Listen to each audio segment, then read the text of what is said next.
Elle m'a repoussé et a dit « Ne me touche pas ce soir ». Alors, j'ai répondu « Plus jamais ». Et je suis parti à l'aube. Sans avertissement, sans seconde chance. Ma femme est une avocate spécialisée en divorce qui détruit des maris pour gagner sa vie. Elle ne s'attendait simplement pas à se réveiller et à découvrir que le sien était déjà parti. Ce que j'ai découvert sur sa vie cachée. Elle aurait dû faire plus attention à l'homme qu'elle épousait. Je m'appelle Daniel Simons. J'ai 45 ans, et j'ai passé 20 ans dans le renseignement militaire avant de prendre ma retraite pour créer une société de conseil en sécurité. J'ai appris à lire les gens, à repérer les schémas que les autres manquent, à documenter des preuves et à construire des dossiers en béton. Il s'avère que ces compétences fonctionnent aussi bien dans un mariage mourant que sur le terrain. Victoria et moi sommes mariés depuis 23 ans. Elle est avocate en droit de la famille, l'une des meilleures de Chicago, spécialisée dans les divorces à gros enjeux. L'ironie ne m'a pas échappé plus tard.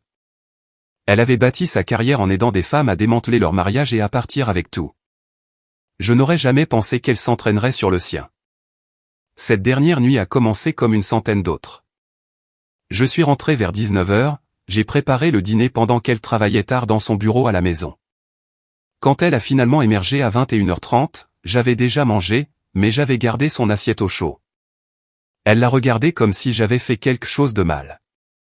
J'ai mangé au bureau, a dit Victoria, sa voix plate et distante. J'ai hoché la tête, couvrant la nourriture de papier d'aluminium. Longue journée, ai-je dit. Elle n'a pas répondu, c'est juste versé un verre de vin et a fait défiler son téléphone. Je l'ai observé un instant. Cette femme que j'aimais depuis notre enfance. Et je ne voyais plus rien de familier dans son regard. Ses cheveux étaient différents dernièrement. Une coupe plus nette. Ses vêtements plus chers. Tout en elle semblait conçu pour créer de la distance. Nous nous sommes couchés en silence.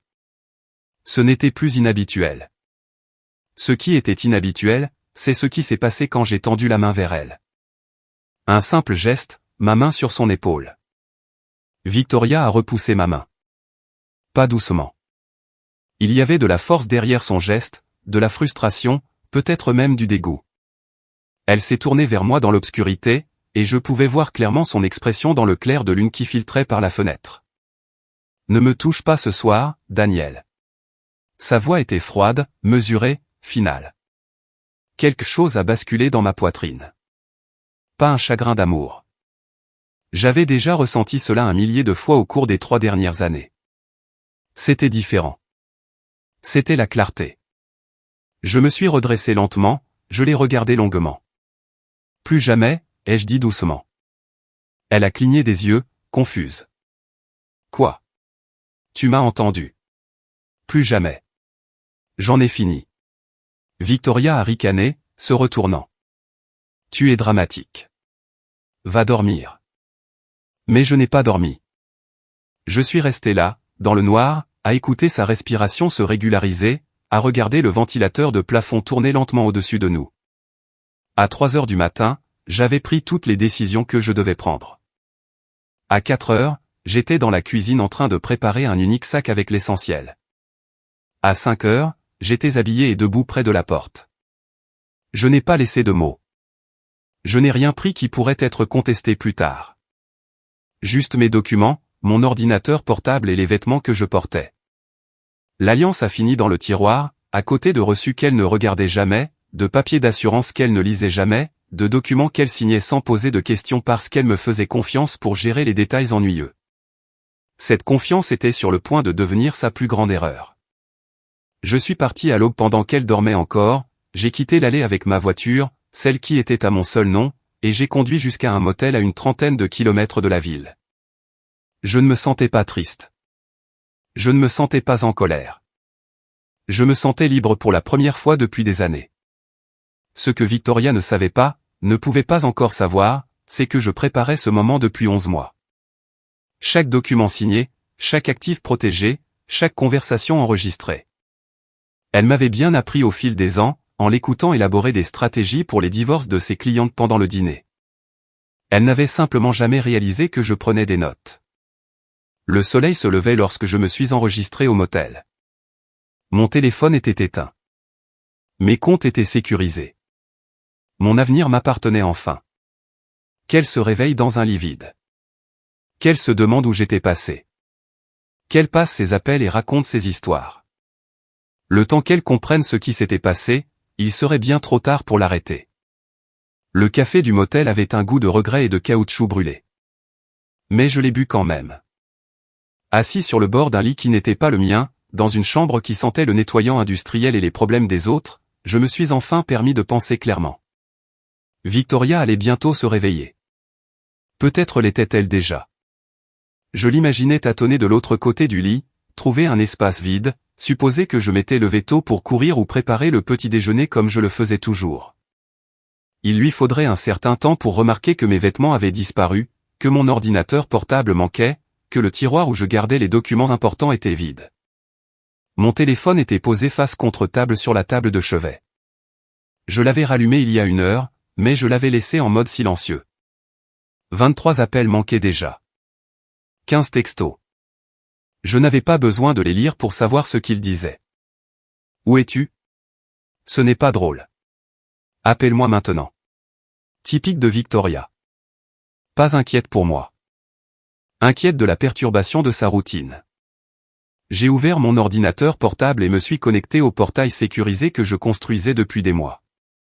Tout était là, organisé, documenté, prêt. Mais avant de revoir mes propres préparatifs, je devais vérifier quelque chose qui me tracassait depuis des semaines. Il y a 3 mois, j'avais remarqué une anomalie dans nos documents fiscaux. Rien de majeur, juste une ligne qui ne correspondait pas à nos comptes joints. Victoria gérait la plupart de nos finances personnelles, prétendant que c'était plus simple puisqu'elle s'occupait de paperasse juridique toute la journée. Je lui ai fait confiance. C'était ma première erreur. J'avais passé les 12 dernières semaines à creuser discrètement, en utilisant les compétences que l'armée m'avait enseignées sur la façon de suivre les pistes documentaires. Ce que j'ai trouvé était un compte séparé dans une autre banque. Un compte que Victoria avait ouvert il y a 4 ans à son seul nom. Un compte qu'elle avait régulièrement approvisionné avec ses primes et ses distributions de partenariat. 147 000 $. Une assurance cachée, bien préparée. Elle planifiait sa sortie bien avant que je ne commence à planifier la mienne. Je fixais les relevés de compte que j'avais obtenus par des moyens pas tout à fait légaux, sentant quelque chose de froid s'installer dans ma poitrine. Pas de la colère, juste de la clarté. Elle s'était méthodiquement préparée à me quitter pendant que je lui préparais ses dîners, que je l'attendais le soir et que je croyais à ses mensonges sur des réunions tardives. L'ironie était presque drôle. Nous nous étions tous les deux préparés à abandonner le navire, tous les deux rassemblant des provisions et traçant des voies d'évasion. J'avais simplement été plus méticuleux. Mon téléphone a vibré. Victoria, encore. Cette fois, elle avait laissé un message vocal. J'ai hésité à l'écouter, puis je me suis dit pourquoi pas. Autant savoir quelle histoire elle se racontait. Sa voix est sortie, vive et irritée. Daniel, je ne sais pas à quel jeu tu joues, mais ce n'est pas drôle. Tu dois rentrer à la maison. Nous avons la réunion Henderson demain, et j'ai besoin que tu examines l'évaluation de la sécurité de leur domaine. Rappelle-moi. Pas de « où es-tu, est-ce que ça va, qu'est-ce qui ne va pas ?» Juste de la logistique, des affaires, la réunion pour laquelle elle avait besoin de moi. J'ai supprimé le message vocal et ouvert le dossier marqué « Preuve ». À l'intérieur se trouvaient 11 mois de documentation. Pas seulement des registres financiers, mais quelque chose de plus dommageable. Quelque chose que j'avais commencé à enregistrer après une conversation avec Jake, mon meilleur ami, qui m'avait pris à Paris il y a 6 mois et m'avait dit quelque chose qui a tout changé. Victoria avait tenté de le séduire à la fête de Noël de l'entreprise 2 ans auparavant. Jake ne me l'avait pas dit au début, voulant me protéger, espérant que ce n'était qu'une bêtise d'ivrogne qu'elle regretterait. Mais quand il a vu à quel point les choses s'étaient refroidies entre nous, comment elle me traitait comme un meuble au lieu d'un mari, il n'a plus pu se taire. J'avais commencé à enregistrer après ça, pas illégalement, pas avec des caméras cachées, mais simplement en documentant mes propres expériences dans ma propre maison. Des journaux vidéo, essentiellement moi parlant à une caméra dans mon bureau de ce qui se passait chaque jour. Ses rebuffades, sa froideur, les nuits où elle me repoussait. Les moments où elle me parlait avec mépris. 27 enregistrements au total. Chacun horodaté. Chacun montrant un homme réalisant lentement que son mariage était déjà terminé. Mon téléphone a de nouveau vibré. Cette fois, c'était un texto d'Émilie, notre fille. Papa. Maman dit que tu es parti en voyage d'affaires sans le lui dire. Elle a l'air contrariée. Tout va bien? Alors voilà l'histoire que Victoria racontait. Un voyage d'affaires. Inopiné. Inconsidéré. J'ai répondu avec précaution. Tout va bien, ma chérie. J'avais juste besoin d'un peu d'espace pour réfléchir. Comment vont tes cours? Dévier. Protéger. Laissez Victoria gérer son récit pour l'instant. Émilie n'avait pas besoin d'être au milieu de ça pour le moment, mais elle le serait un jour. Ils le seraient tous. J'ai fermé l'ordinateur portable et regardé autour de la petite chambre de motel. Ce n'était pas là que je resterais à long terme, juste un point de passage. Demain, je déménagerai dans quelque chose de plus permanent. Un endroit où Victoria ne pourrait pas me trouver facilement. J'avais du travail à faire, des documents à classer, des avocats à rencontrer, une stratégie à exécuter. Victoria pensait être l'experte du divorce. Elle avait traité des centaines de cas, démantelé des dizaines de mariages, appris à d'innombrables femmes comment se protéger financièrement. Mais elle n'avait jamais affronté un adversaire qui avait passé 20 ans dans les opérations de renseignement. Elle était sur le point d'apprendre la différence. Le cabinet d'avocats Garrison & Associates occupait le 14e étage d'une tour de verre au centre-ville de Chicago. Je les avais choisis avec soin. 3 mois de recherche avant de passer le premier appel. Martin Garrison était connu pour 2 choses, la discrétion et la victoire. Il m'attendait à mon arrivée. Milieu de la cinquantaine, cheveux gris, un costume qui coûtait plus cher que le loyer mensuel de la plupart des gens. Nous nous sommes serrés la main et il m'a indiqué une chaise en face de son bureau. Monsieur Simmons, dit Garrison en ouvrant un dossier. J'ai examiné les documents préliminaires que vous avez envoyés. Assez complet. 20 ans dans le renseignement militaire vous apprennent à tout documenter. Il sourit légèrement. Votre femme est Victoria Simmons, associée chez Whitfield & Ross, spécialiste du droit de la famille. Vous connaissez sa réputation. Je la connais. Elle est redoutable au tribunal, agressive, très protectrice des intérêts de ses clientes. Il marqua une pause. Ce ne sera pas une dissolution simple. Je ne cherche pas la simplicité. Je cherche la complétude. Garrison a sorti les documents financiers que j'avais fournis. Le compte caché à son nom. 147 000 $. Vous avez obtenu ces relevés. Comment? Est-ce que ça a de l'importance? Ça pourrait, selon sa réaction. Mais laissons ça de côté. Vous avez également documenté une protection systématique des actifs au cours des 11 derniers mois. Transfert de propriété, séparation de comptes, changement de bénéficiaire, tous signés par elle. Chacun d'eux. Elle ne les a jamais lus. Elle a juste signé là où je lui demandais. Et vous avez la preuve qu'elle a signé sans lire? J'ai sorti mon téléphone, lui ai montré une vidéo. Victoria au comptoir de la cuisine, un café dans une main, un stylo dans l'autre, signant 3 documents tout en faisant défiler son téléphone, sans jamais baisser les yeux sur les papiers. C'est votre cuisine? Demanda Garrison. Oui. J'étais juste là avec la caméra visible. Pas de surveillance cachée, pas de tromperie. Elle ne s'en souciait tout simplement pas assez pour y prêter attention. Garrison se pencha en arrière. Monsieur Simmons, je dois vous demander, quel est votre objectif final ici? La protection des actifs, une séparation complète, la vengeance? La survie, dis-je. Victoria se prépare à me quitter depuis des années. Ce compte le prouve. J'ai juste commencé le premier. Je veux que ce qui est à moi soit protégé, mon entreprise sécurisée, et je veux partir avec ma dignité intacte. Et votre fille? Émilie a 19 ans, elle étudie à Londres. C'est une adulte. Je ne l'utiliserai pas comme moyen de pression, et je ne laisserai pas Victoria l'utiliser non plus. Garrison a pris des notes. La tentative de séduction de votre ami, Jake Patterson. Vous avez une déclaration signée et notariée. Il est prêt à témoigner si nécessaire. Et ses journaux vidéo. 27 enregistrements de vous documentant la détérioration de votre mariage. C'est inhabituel. Est-ce recevable? Possiblement. Ce sont des enregistrements de vous dans votre propre maison discutant de vos propres expériences. Pas de surveillance secrète d'elle. Mais un juge pourrait les considérer comme calculés. Ils sont calculés, dis-je. Tout ce que j'ai fait a été calculé. C'est Victoria qui me l'a appris.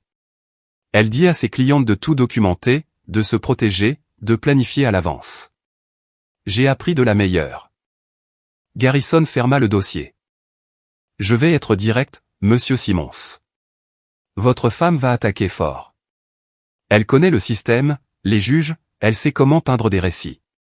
Nous devons être prêts à ce qu'elle invoque l'abus émotionnel, le contrôle financier, peut-être même que vous êtes instable. Laissez-la essayer. J'ai des documents qui prouvent le contraire. Bien. Parce que dès qu'elle réalisera que vous êtes sérieux, elle va réagir avec une fureur extrême. Mon téléphone a vibré. Je l'ai regardé. Victoria, encore. Maintenant jusqu'à 37 appels manqués. C'est elle, demanda Garrison. Oui. Ne répondez pas. Pas encore. Laissez son anxiété monter. Laissez-la se demander ce que vous faites, à qui vous parlez. Plus longtemps elle sera dans l'ignorance, plus elle commettra d'erreurs. J'ai hoché la tête, retournant le téléphone face contre table. Garrison se leva, tendant la main. Je déposerai les documents préliminaires cet après-midi. Séparation des biens. Ordonnance restrictive temporaire sur les comptes joints. Notification d'intention. Elle sera signifiée demain à son bureau. Demain. Exécution rapide. Elle n'aura pas le temps de préparer une contre-stratégie. Le temps qu'elle réalise ce qui se passe, nous aurons déjà sécurisé votre position. J'ai serré sa main. Merci. Une dernière chose, dit Garrison. Préparez-vous. Quand elle sera signifiée, quand elle réalisera que vous avez planifié cela, elle sera furieuse. Les femmes comme votre femme, des avocates de haut vol habituées à tout contrôler, ne gèrent pas bien la perte de contrôle. J'y compte bien, dis-je. Les gens en colère font des erreurs. En sortant de ce bureau, j'ai senti quelque chose changer. Il ne s'agissait plus seulement de quitter Victoria. Il s'agissait de récupérer tout ce qu'elle m'avait lentement pris. Ma dignité, ma paix, mon avenir. Elle voulait une guerre. Elle était sur le point d'en avoir une, menée par quelqu'un qui avait été entraîné pour le combat. J'étais de retour au motel en train d'examiner des documents sur mon ordinateur portable quand mon téléphone a sonné. Émilie. J'attendais cet appel, mais je le redoutais quand même. Salut, ma chérie, ai-je répondu, en gardant ma voix stable. Papa, qu'est-ce qui se passe? La voix d'Émilie était tendue d'inquiétude. Maman m'a appelé 3 fois aujourd'hui. Elle dit que tu es parti. Que tu ne réponds pas à ses appels. Qu'elle ne sait pas où tu es. J'ai fermé les yeux, choisissant mes mots avec soin. Ta mère et moi avons des problèmes. J'avais besoin d'espace pour réfléchir. Des problèmes? Papa, vous êtes marié depuis toujours. Quel genre de problème? Des problèmes d'adultes, et M. Rien dont tu aies besoin de t'inquiéter. Ne fais pas ça, dit-elle, la frustration pointant dans sa voix. Ne me traite pas comme si j'avais 12 ans. J'en ai 19. Si maman et toi vous séparez, je mérite de savoir pourquoi. Elle avait raison. Émilie n'était plus une enfant. Mais elle n'avait pas non plus besoin d'être entraînée au milieu de tout ça. Pas encore. Ta mère et moi nous sommes éloignés l'un de l'autre depuis longtemps, dis-je prudemment. Elle s'est concentrée sur sa carrière. Je me suis concentré sur la mienne. Quelque part en chemin, nous avons cessé d'être des partenaires pour devenir des colocataires. Puis nous avons cessé d'être même ça. Alors tu es juste parti sans lui parler? J'ai essayé de parler pendant des années. Elle a cessé d'écouter il y a longtemps. Silence à l'autre bout du fil. Puis, doucement, elle dit que tu fais une sorte de dépression nerveuse. Que tu n'es plus toi-même. Le voilà. Le récit de Victoria déjà déployé. Me peindre comme instable, irrationnel, quelqu'un qui ne pouvait pas gérer la vie et qui a juste craqué. Est-ce que j'ai l'air de faire une dépression nerveuse, ai-je demandé. Non, admit Émilie. Tu as l'air calme. Vraiment calme, en fait, ce qui est presque plus effrayant. Je ne suis pas en train de craquer, ma chérie. Je suis en train de me libérer. Il y a une différence. Maman a dit que tu avais pris des documents importants, que tu avais vidé des tiroirs, que tu cachais quelque chose. J'ai pris mes documents personnels, mon passeport, mes dossiers financiers, mes dossiers professionnels. Des choses qui m'appartiennent. Elle le fait sonner comme si tu avais volé quelque chose. Je suis sûr qu'elle le fait. Une autre pause. Papa, est-ce que vous allez divorcer? La question flottait dans l'air entre nous. C'était le moment où je pouvais encore dévier, gagner du temps, laisser Émilie dans l'ignorance un peu plus longtemps. Où je pouvais lui donner la vérité. Probablement, dis-je. Oui. J'ai entendu sa respiration se couper. Mon Dieu, je ne pensais pas. Je veux dire, je savais que les choses n'allaient pas bien, mais... Nous sommes doués pour faire semblant. Ta mère et moi, nous faisons semblant depuis longtemps. Est-ce qu'elle sait que tu veux divorcer? Elle le saura bientôt. Qu'est-ce que ça veut dire? Ça veut dire que je gère les choses légalement et correctement. Elle sera informée par les canaux appropriés. Tu lui fais signifier les papiers? La voix d'Émilie s'éleva. Papa, tu ne peux pas juste lui tendre une embuscade comme ça. Et M, ta mère est une avocate spécialisée en divorce. Elle sait exactement comment ça fonctionne. Elle l'a fait à des dizaines de maris. Elle ne sera pas surprise par la procédure. Mais elle sera surprise que ce soit toi qui le fasses. Bien. Elle devrait l'être. Peut-être qu'elle comprendra enfin ce que ça fait d'être méprisée et ignorée. Ce n'est pas juste, papa. Juste? J'ai senti la colère monter pour la première fois. Tu veux parler de ce qui est juste? Ta mère est émotionnellement absente de notre mariage depuis 3 ans. Elle me traite comme si j'étais un inconvénient, comme si j'étais sur son chemin. Elle a arrêté de me toucher, arrêté de me parler de tout ce qui compte, arrêté de me voir comme une personne. Mais c'est moi qui suis censé être juste? Silence. Puis Émilie dit doucement, je ne savais pas que c'était si grave. C'est parce que nous ne voulions pas que tu le saches. Nous t'avons tenu à l'écart, pour que tu puisses te concentrer sur tes études, sur ta vie à Londres. Mais oui, et M, ça a été si grave.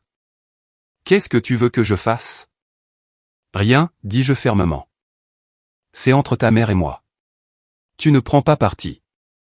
Tu ne t'impliques pas. Tu es notre fille et nous t'aimons tous les deux. Ça ne change pas, quoi qu'il arrive entre nous. Elle va me poser des questions. Où tu es, ce que tu as dit. Alors dis-lui la vérité. Dis-lui que j'ai dit que nous avions des problèmes et que j'avais besoin d'espace. Ne mens pas pour moi et ne mens pas pour elle. Sois juste honnête. D'accord, dit doucement Émilie. Puis, papa, est-ce que tu vas t'en sortir? Oui, ma chérie. Je vais m'en sortir. Mieux que bien, en fait. Après avoir raccroché, je suis resté assis dans la chambre de motel qui s'assombrissait et j'ai senti le poids de cette conversation. Émilie méritait mieux que des parents qui ne pouvaient pas faire fonctionner leur couple. Mais elle méritait aussi la vérité. J'étais en train de prendre un café à 3 pâtés de maison du bureau de Victoria quand Garrison m'a envoyé un texto, fait. 10h47. L'huissier venait de remettre à Victoria ses papiers de divorce devant ses collègues. J'imaginais son visage, le choc se transformant en rage, son contrôle si soigneusement entretenu se brisant en public. Mon téléphone a vibré. Le nom de Victoria. J'ai laissé sonner. Puis immédiatement un autre appel, puis un autre. 6 appels en 4 minutes. Les textos ont commencé. Tu me fais signifier les papiers au travail? Au travail? Tout le monde a vu. Mon associé a vu. Comment oses-tu m'humilier comme ça? Appelle-moi maintenant. J'ai siroté mon café et attendu. L'humiliation était intentionnelle. Victoria avait toujours dit que signifier des papiers au travail créait une pression pour des règlements rapides. J'avais appris de la meilleure. Mon téléphone a de nouveau sonné. Brad Thompson, son associé, celui avec qui elle avait des dîners, émotionnels, riant de ma prétendue monotonie. J'ai répondu. Daniel Simmons. Daniel, c'est Brad Thompson. Victoria vient de recevoir des documents et elle est très contrariée. Peut-être pourrions-nous en discuter rationnellement. Il n'y a aucun malentendu, Brad. Ces documents sont clairs. Séparation des biens, ordonnance restrictive, intention de dissoudre le mariage. L'affaire signifiée au travail était inutilement cruelle. Vraiment? Elle a fait signifier des dizaines d'hommes sur leur lieu de travail. Elle m'a dit que c'était stratégique. J'ai appris ça d'elle. Silence. Puis la voix de Brad s'est durcie. Victoria a des ressources. Des relations dans tout le système juridique de Chicago. Vous faites une erreur. Nous. J'ai laissé le mot en suspens. Pourquoi son associé me menacerait-il personnellement? À moins qu'il n'y ait quelque chose de plus entre vous deux. Je ne sais pas ce que vous insinuez. Vraiment? J'ai des documents, Brad. Des emails, 17 notes de restaurant sur 14 mois, toutes sur le compte de dépenses du cabinet. Ça fait beaucoup de dîners d'affaires. Le silence s'est étiré. Demandez à Victoria si je suis du genre à bluffer, ai-je dit. 20 ans dans le renseignement militaire m'ont appris à rassembler des preuves avant de faire des affirmations. J'ai raccroché. Mon téléphone a explosé de textos de Victoria. Tu n'as aucune idée de ce que tu as fait. Je vais te détruire au tribunal. Je m'assurerai qu'Emily sache quel genre d'homme tu es vraiment. Cette dernière menace a franchi la ligne, utilisant notre fille comme une arme. J'ai tapé une seule réponse, on se voit au tribunal. Puis j'ai bloqué son numéro. Toutes les communications passeraient désormais par les avocats. Chaque menace documentée. Garrison a appelé cet après-midi. Elle a demandé une audience d'urgence demain matin. Elle prétend que vous l'avez exclue de tous les comptes, la laissant sans ressources. C'est faux. Elle a ses comptes personnels, son salaire, ses distributions de partenariat. Je sais, mais elle peint un tableau. Nous avons besoin de la documentation de son accès d'ici ce soir. Déjà fait. Je l'enverrai dans l'heure. Le lendemain matin, je suis arrivé au palais de justice en avance. Garrison m'a rejoint à l'extérieur avec sa mallette. Restez calme. Ne réagissez à rien de ce qu'elle dit. Les yeux sur le juge uniquement. La salle d'audience était lambrissée, formelle. Victoria était assise avec Brad, l'air calme mais tendu. Quand nos regards se sont croisés brièvement, les siens étaient pleins de fureur et d'incrédulité. La juge Patricia Hernandez est entrée. Nous nous sommes tous levés. Asseyez-vous. Il s'agit d'une motion d'urgence déposée par Madame Victoria Simmons. Maître Thompson, vous représentez Madame Simmons? Brad s'est levé. Oui, votre honneur. Ma cliente a été signifiée sans avertissement et a découvert que son mari l'avait systématiquement exclue de tous les comptes matrimoniaux, la laissant sans fonds pour les dépenses de base. Garrison s'est levé avec aisance. Votre honneur, c'est inexact. Madame Simmons a accès à son compte personnel avec 42 000 $, son compte de partenariat et ses cartes de crédit personnel. Monsieur Simmons n'a gelé que les comptes joints en attendant la division. Sa cliente gagne plus de 300 000 $ par an. Elle n'est guère sans ressources. La juge Hernandez a regardé Victoria. Madame Simmons, vous avez accès à des comptes personnels. Victoria s'est levée. Votre honneur, bien que j'ai quelques comptes, mon mari a pris le contrôle des biens matrimoniaux accumulés sur 23 ans. Des biens que j'ai contribué à construire. Votre honneur, a dit Maître Garrison, nous avons des documents prouvant que Madame Simmons a caché 147 000 $ dans un compte séparé. Jamais divulgué. Une préparation claire à la séparation. Notre client a simplement sécurisé ses actifs en découvrant cela. Brad a bondi. Ce compte était pour les urgences du ménage. Alors pourquoi n'était-il pas sur leur déclaration de revenus, a demandé Garrison. La juge Hernandez a levé la main. Nous ne jugeons pas l'affaire entière aujourd'hui. Les comptes joints sont sécurisés temporairement, votre honneur, a dit Garrison. Compte tenu des revenus de Madame Simmons, il n'y a pas d'urgence. La juge a examiné les documents. Dehors, Victoria m'a attrapé le bras. Comment as-tu pu faire ça? 23 ans, Daniel.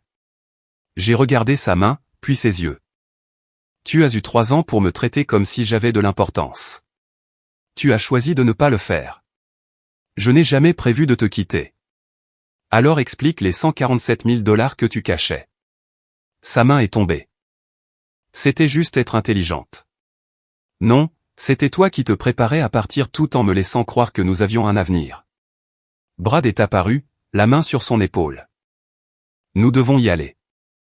Je les ai regardés partir, sa main trop familière sur son dos. Garrison est apparu à côté de moi. Ça s'est bien passé. Elle m'a menacé dans le couloir. L'avez-vous enregistré? Je lui ai montré l'application d'enregistrement vocal qui tournait sur mon téléphone. Chaque mot. Renseignement militaire. Votre femme a choisi le mauvais adversaire. Nous sommes sortis sous le soleil de Chicago. Le premier round était terminé. 2 semaines après l'audience, Jake Patterson était assis en face de moi dans un bar du centre-ville, sirotant une bière et l'air mal à l'aise. « Tu as vraiment besoin que je fasse ça ?» demanda-t-il. Le mettre par écrit? J'ai besoin que la vérité soit documentée, Jake. Ce que Victoria a fait à cette fête de Noël il y a 2 ans est important. Ça montre un schéma de comportement. Ça montre qu'elle était déjà détachée du mariage. Il hocha lentement la tête.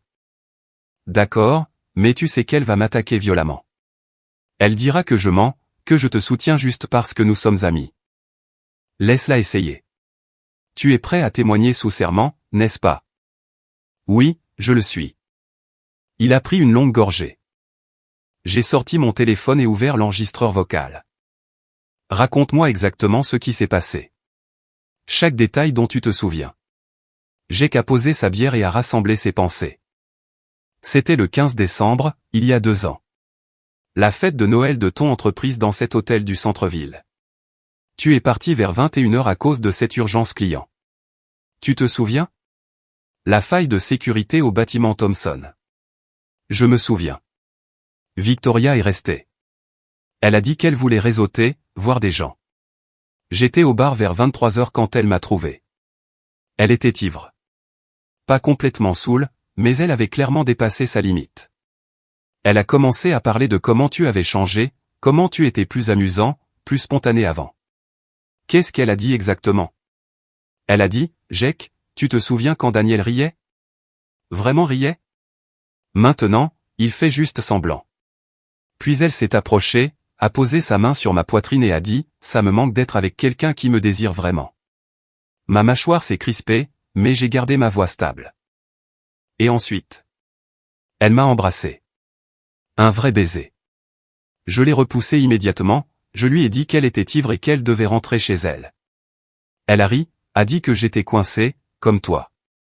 Puis elle a réessayé, a dit qu'on devrait prendre une chambre, que tu ne le saurais jamais. Qu'est-ce que tu as fait? Je lui ai dit non, fermement. J'ai dit qu'elle était mariée à mon meilleur ami et que ça n'arriverait pas. Elle s'est mise en colère, a dit que j'étais comme toi. Ennuyeux et prévisible. Elle est partie et je suis parti juste après. J'ai pensé à t'appeler cette nuit-là, mais je me suis dit qu'elle était juste ivre et qu'elle le regretterait le matin. Est-ce qu'elle en a déjà reparlé? Jamais. La fois suivante où je l'ai vue à votre barbecue cet été-là, elle a agi comme si de rien n'était. Super amicale, m'a demandé des nouvelles de ma femme, a joué l'hôtesse parfaite. C'est là que j'ai su que ce n'était pas juste l'alcool. Elle était calculatrice. Elle avait testé les limites, et quand je n'ai pas mordu, elle est juste passée à autre chose comme si ça ne s'était jamais produit. J'ai arrêté l'enregistrement. J'ai besoin que tu écrives ça, que tu le signes, que tu le fasses notarier. Fait. Quand? Demain. Au bureau de Garrison. Il prendra ta déposition officielle. Jake se pencha en arrière, m'étudiant. Tu vas vraiment entrer en guerre avec elle, n'est-ce pas? Je me protège de quelqu'un qui a prévu de me détruire pendant des années. Il y a une différence. Elle va me détester pour ça. Elle va nous détester tous les deux. Mais au moins, nous dirons la vérité. Le lendemain, Jake était assis dans le bureau de Garrison et a donné sa déposition officielle. Chaque mot enregistré, transcrit, notarié. La tentative de Victoria de séduire mon meilleur ami, documentée et prête pour le tribunal. Garrison l'a examinée et a souri. C'est bon. Vraiment bon. Ça établit qu'elle était émotionnellement infidèle, qu'elle essayait activement de tromper, et ça montre son mépris pour le mariage il y a 2 ans. Combiné avec l'argent caché, ça dresse un tableau clair. Quand est-ce qu'on l'utilise? Pas encore. Laissons Victoria construire son dossier. Laissons-la prétendre qu'elle est la victime, que vous êtes contrôlant et cruel. Puis, quand elle sera pleinement engagée dans ce récit, nous ferons entrer Jake. Montrerons au juge qui a vraiment détruit ce mariage. Mon téléphone a vibré. Émilie, ma fille. Nous nous envoyions des textos sporadiquement depuis mon départ. Ces messages étaient prudents, neutres, essayant de ne pas prendre parti. Papa, on peut parler? Maman a dit des choses qui n'ont pas de sens. Je l'ai appelée immédiatement. Salut, ma chérie. Qu'est-ce que ta mère a dit? Elle m'a dit que tu essayais de tout lui prendre, que tu l'avais complètement isolée, qu'elle ne pouvait même pas faire ses courses. Mais papa, elle gagne bien plus d'argent que la plupart des gens. Ça n'a pas de sens. Ça n'a pas de sens parce que ce n'est pas vrai. Ta mère a accès à ses propres comptes, à son salaire, à tout ce dont elle a besoin. Je n'ai sécurisé que les comptes joints jusqu'à ce que nous puissions les diviser correctement.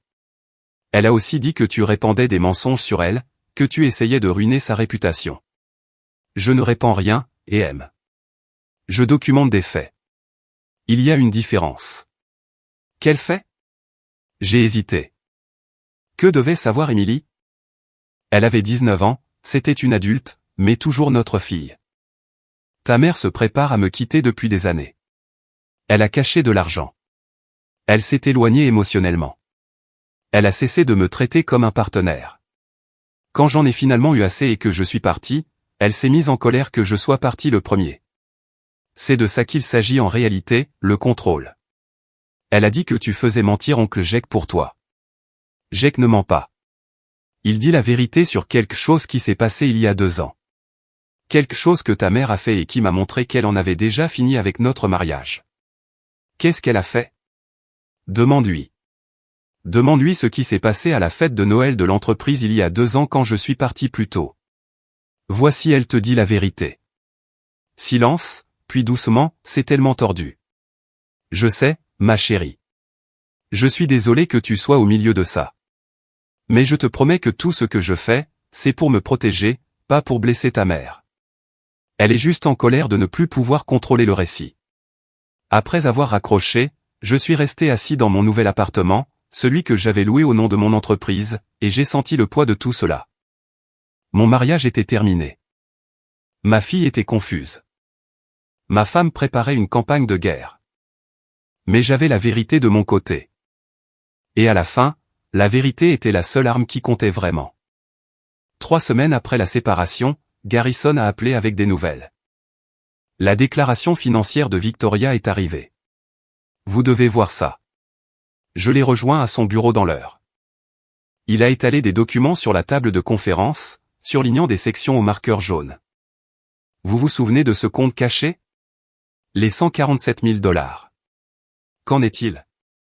Ce n'est pas le seul. Garrison a tapoté un autre document. Il y a un deuxième compte, un compte de courtage séparé, à son seul nom, ouvert il y a 6 ans.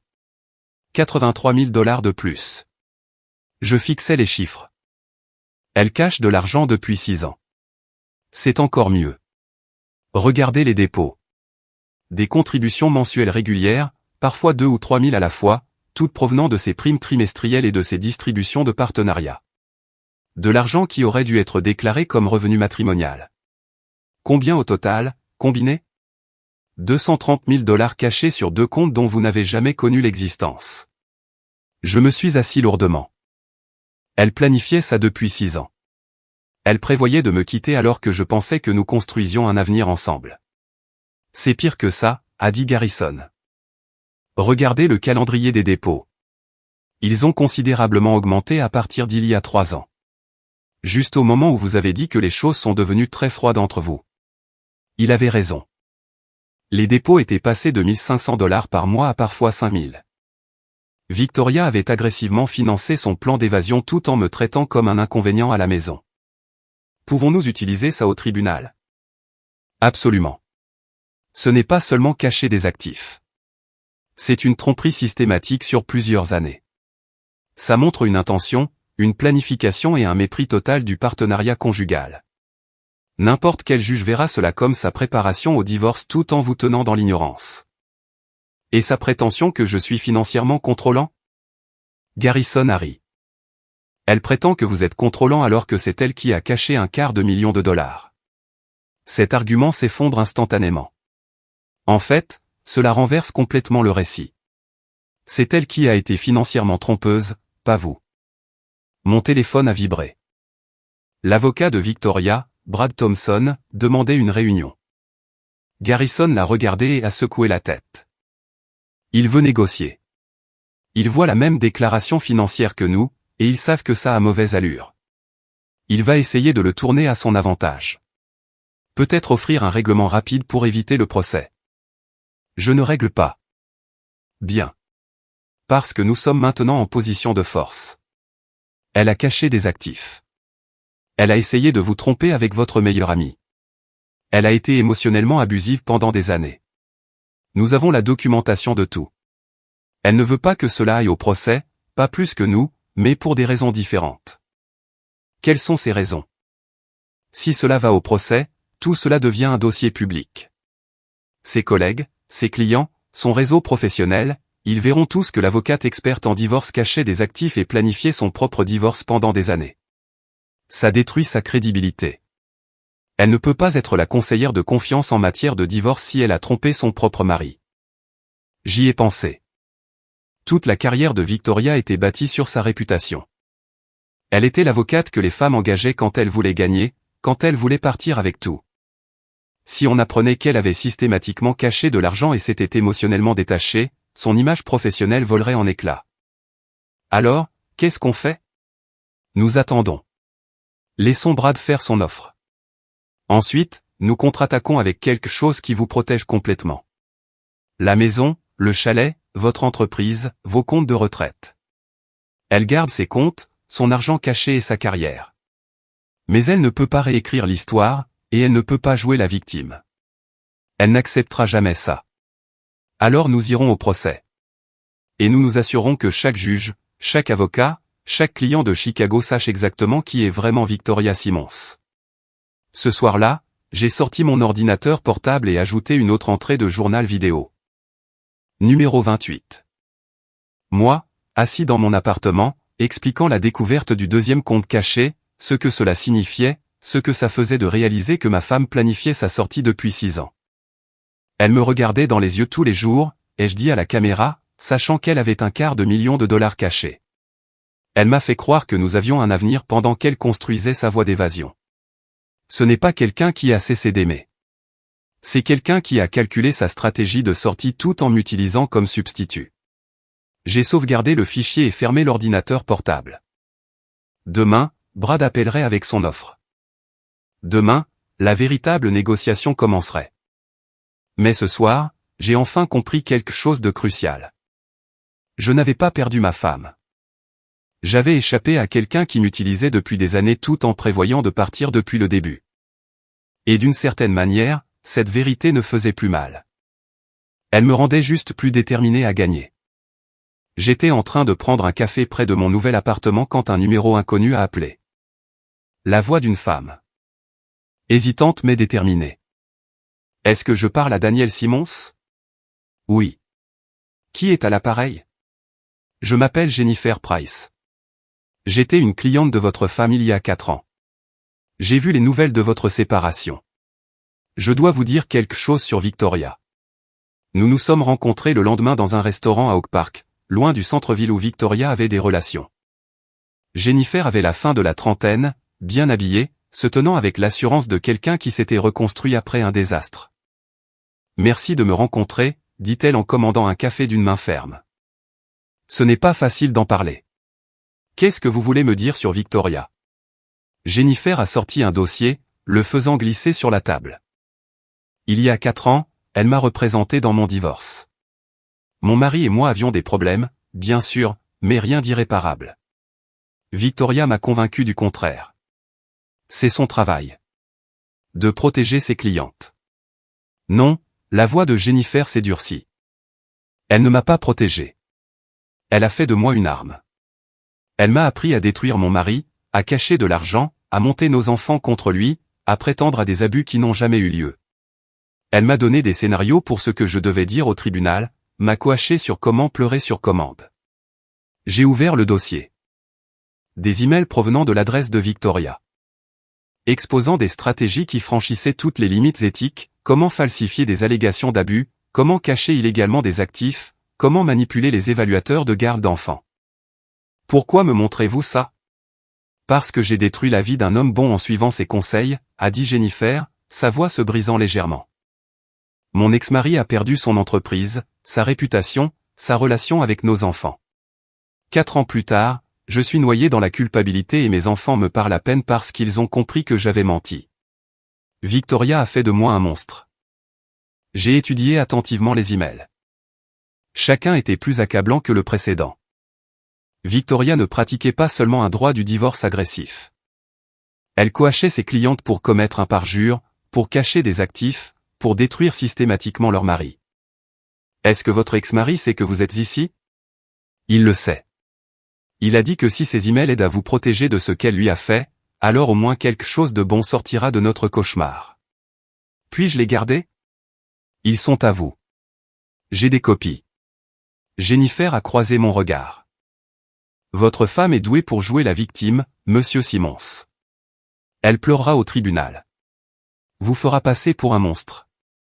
Mais c'est elle qui fabrique des monstres à partir de ses clientes depuis des années. Ne la laissez pas gagner.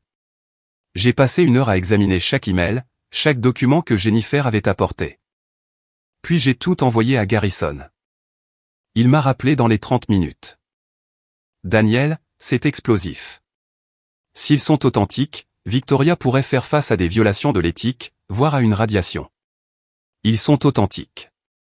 J'ai vérifié les en-têtes des emails. Les dates correspondent à la chronologie du dossier de Jennifer. Nous devons être stratégiques. Si nous introduisons cela trop tôt, Victoria prétendra qu'ils sont fabriqués. Nous attendons qu'elle soit pleinement engagée dans son récit de victime. Ensuite, nous faisons venir Jennifer comme témoin. Ce soir-là, j'ai ajouté un autre journal vidéo, le numéro 29. Moi, expliquant la visite de Jennifer, ce que les emails révélaient, ce que cela signifiait sur le caractère de Victoria. Elle n'est pas seulement ma femme qui a cessé de m'aimer, ai-je dit à la caméra. C'est quelqu'un qui enseigne aux femmes comment détruire leur mari depuis des années. Elle les a coachées pour mentir, pour cacher de l'argent, pour utiliser leurs enfants comme des armes. Et quand notre mariage a échoué, elle m'a blâmé, m'a fait sentir inadéquat. Mais le problème, ce n'était pas moi. C'était elle. 2 jours plus tard, Émilie a appelé. Sa voix était différente, plus dure. Papa, j'ai demandé à maman pour cette fête de Noël. Pour oncle Jacques. Qu'est-ce qu'elle a dit? Elle a dit que Jacques ment. Qu'il invente ça pour t'aider. Mais papa, elle ne me regardait pas quand elle l'a dit. Elle changeait constamment de sujet, s'énervant que j'ose même demander. Ce n'est pas comme ça que les gens innocents agissent. Je suis désolé que tu aies eu à la confronter à ce sujet. J'ai aussi posé des questions sur l'argent caché, les 2 comptes. Elle a dit que c'était juste une planification financière intelligente, que les couples mariés devraient avoir des fonds d'urgence séparés. Mais elle ne t'en a jamais parlé. C'est ça le problème. Elle les a cachés. Silence.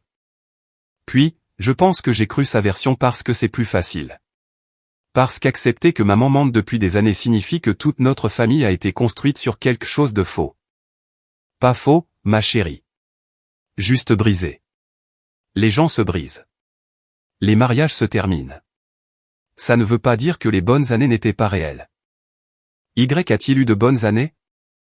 J'y ai pensé. Oui, il y en a eu. Avant qu'elle ne devienne ce qu'elle est maintenant. Mais la femme que j'ai épousée, la femme qui riait, rêvait et faisait des projets avec moi, elle est partie depuis longtemps. Après avoir raccroché, je suis resté assis à regarder le coucher de soleil par la fenêtre de mon appartement. Émilie commençait à voir la vérité. Ça faisait mal de savoir que notre fille devait faire face à qui était vraiment sa mère, mais c'était nécessaire. Demain, Garrison déposerait le témoignage de Jennifer. Demain, la vraie guerre commencerait. Mais ce soir, j'ai ressenti quelque chose que je n'avais pas ressenti depuis des années. Pas seulement la paix, mais la justification. La preuve que mes instincts n'étaient pas faux, que la froideur et la manipulation n'étaient pas le fruit de mon imagination. Victoria m'avait montré exactement qui elle était. J'avais juste été trop loyal pour le croire jusqu'à ce que je n'ai plus le choix. L'audience finale était prévue pour un mercredi matin de fin octobre, 8 mois après mon départ. 8 mois de bataille juridique, de lutte pour la communication des pièces, et des tentatives de plus en plus désespérées de Victoria pour contrôler le récit. Garrison m'a rejoint devant le palais de justice, portant 2 mallettes. Elle veut un règlement. Brad a appelé ce matin. Ils sont prêts à négocier avant que nous passions devant la juge Hernandez. Qu'est-ce qu'il propose?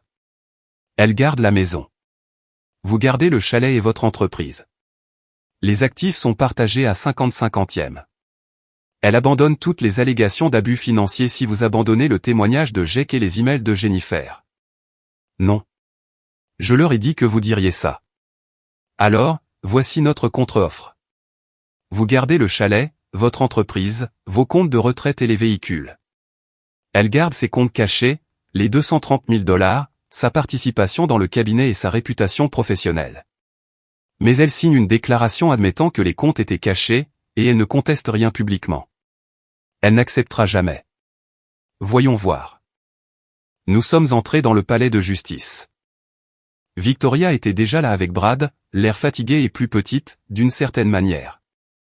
8 mois de combat l'avaient usé, lui avait enlevé son vernis. Quand elle m'a vu, quelque chose a vacillé dans ses yeux, plus de la colère, mais quelque chose de plus proche de la résignation. La juge Hernandez nous a appelés dans son bureau pour une discussion préliminaire. Je comprends qu'il y a une proposition de règlement. Garrison a exposé nos conditions. Victoria a écouté, son visage soigneusement neutre. Quand il a terminé, elle a regardé Brad, qui a légèrement hoché la tête. Nous acceptons, dit doucement Victoria, à une condition. Les vidéos, toutes les 29, restent sous scellé. Elles ne deviennent pas publiques. J'ai réfléchi. Les vidéos étaient ma vérité, ma documentation de l'effondrement du mariage. Mais elles étaient aussi profondément personnelles, des moments bruts de douleur et de prise de conscience. D'accord, dis-je. Mais vous signez une déclaration reconnaissant les comptes cachés et admettant que vous ne les avez jamais divulgués pendant le mariage. La mâchoire de Victoria s'est crispée. Ça nuit à ma réputation professionnelle. Vous l'avez endommagé vous-même quand vous avez caché l'argent. La juge Hernandez est intervenue. Madame Simons. Monsieur Simons est généreux. Compte tenu des preuves, si cela va au procès, le résultat pourrait être bien pire pour vous. Les comptes cachés, la tentative d'infidélité, le témoignage de Madame Price sur le fait que vous coachiez des clientes pour commettre un parjure. C'est un motif de radiation du barreau. Le visage de Victoria est devenu pâle. Jennifer Price l'a contacté avec des documents, a dit calmement Garrison. Des emails montrant que vous lui avez conseillé de falsifier des allégations d'abus, de cacher illégalement des actifs, de manipuler les procédures de garde. Vous voulez ça en audience publique? Le silence s'est étiré. Victoria a regardé Brad, qui lui a fait un petit signe de tête. Puis elle m'a regardé. Vraiment regardé. Peut-être pour la première fois depuis des années. D'accord, dit-elle. Je signerai. La paperasse a pris 3 heures. Les avocats rédigeant les accords, les termes étant négociés, les signatures étant attestées. En milieu d'après-midi, c'était fait. 23 ans de mariage dissous en documents juridiques et en division de biens. Dehors, devant le palais de justice, Victoria m'a arrêté. Daniel. Ne fais pas ça, dis-je. Nous avons fini. Il n'y a plus rien à dire. Je n'ai jamais voulu que ça se termine comme ça. Tu n'as jamais voulu que ça se termine par ta défaite. C'est différent. Elle a tressailli. Je n'ai pas toujours été comme ça. Je t'ai aimé. Peut-être. Mais tu as arrêté il y a longtemps, et tu n'as pas eu le courage de me le dire. Tu as juste attendu que je le comprenne pendant que tu préparais ta stratégie de sortie. Tu m'as repoussé, dit-elle, la voix s'élevant. Tu travaillais toujours concentré sur ton entreprise. Je me sentais seul. Je travaillais pour construire une vie pour nous. Et pendant que je faisais ça, tu finançais secrètement ta fuite. Alors ne me blâme pas pour tes choix, Victoria. Tu les as faits. Tu as caché l'argent. Tu as essayé de tromper. Tu as coaché des clientes pour détruire leur mari. C'est de ta faute. Je me suis éloigné avant qu'elle ne puisse répondre. Garrison attendait près de sa voiture. « Comment vous sentez-vous » demanda-t-il. « Libre. Enfin libre. » 4 mois plus tard, j'étais dans une librairie à Evanston, regardant une pile de nouveautés. Mon livre, La sortie silencieuse, Quand partir vous sauve la vie, était bien en vue sur l'étagère des recommandations. Un mémoire sur l'abus émotionnel, le départ stratégique et la reconquête de la dignité. Mon téléphone a vibré. Émilie, envoyant une photo d'elle tenant mon livre dans une librairie de Londres. Fier de toi, papa. Fier que tu aies raconté ta vérité. J'ai souri. L'écriture du livre avait été thérapeutique, exposant toute l'histoire sans nom, juste des expériences. Comment reconnaître quand un mariage est terminé, comment se protéger légalement, comment tout documenter, comment partir avec dignité. Les premières critiques étaient élogieuses. Des hommes m'ont contacté pour me remercier, disant qu'ils ressentaient la même froideur, le même mépris, mais pensaient être fous. Des femmes m'ont contacté aussi, disant que le livre les aidait à mieux comprendre leur partenaire, à voir les signes avant-coureurs dans leur propre relation. Victoria avait essayé d'empêcher la publication, prétendant que cela violait leur accord. Garrison a rapidement mis fin à cela. Le livre ne mentionnait pas son nom, ne l'identifiait pas spécifiquement. C'était mon histoire, ma vérité, et j'avais tout à fait le droit de la raconter. J'ai entendu par des amis communs qu'elle avait quitté Chicago, avait accepté un poste dans un cabinet à Denver, recommençant là où les gens ne connaissaient pas son histoire. Émilie lui rendait visite de temps en temps, maintenait une relation, mais elle était tendue. Quant à moi, je me suis reconstruit. Un nouvel appartement devenu une maison, de nouvelles routines, une nouvelle paix. Je suis sorti avec des femmes de temps en temps. Rien de sérieux, juste pour redécouvrir ce que c'était que d'être désiré, d'être vu. J'ai qu'à passer un soir avec des bières et une pizza. Ça va, mec? Oui, ai-je dit, et je le pensais. Mieux que je ne l'ai été depuis des années. Victoria a contacté ma femme. Elle lui a demandé de me dire d'arrêter de raconter aux gens ce qui s'est passé à cette fête. Qu'est-ce que tu lui as dit? Que la vérité n'est pas négociable. Elle a fait ses choix. Elle vit avec. Nous avons trinqué et j'ai regardé autour de mon salon, mon espace, ma vie, mon avenir. Victoria m'avait beaucoup appris en 23 ans. Comment être patient, comment être loyal, comment espérer le meilleur des gens. Mais la quitter m'a appris quelque chose de plus précieux. Comment reconnaître quand la loyauté devient de l'autodestruction? Comment se protéger de quelqu'un qui a cessé de vous protéger? Comment partir avec dignité quand rester signifiait se perdre soi-même? Je ne regrettais pas le mariage, mais je ne regrettais pas non plus d'y avoir mis fin. Parfois, la chose la plus masculine qu'un homme puisse faire n'est pas de se battre pour sauver quelque chose de brisé. C'est d'avoir la force de s'en aller pour construire quelque chose de meilleur.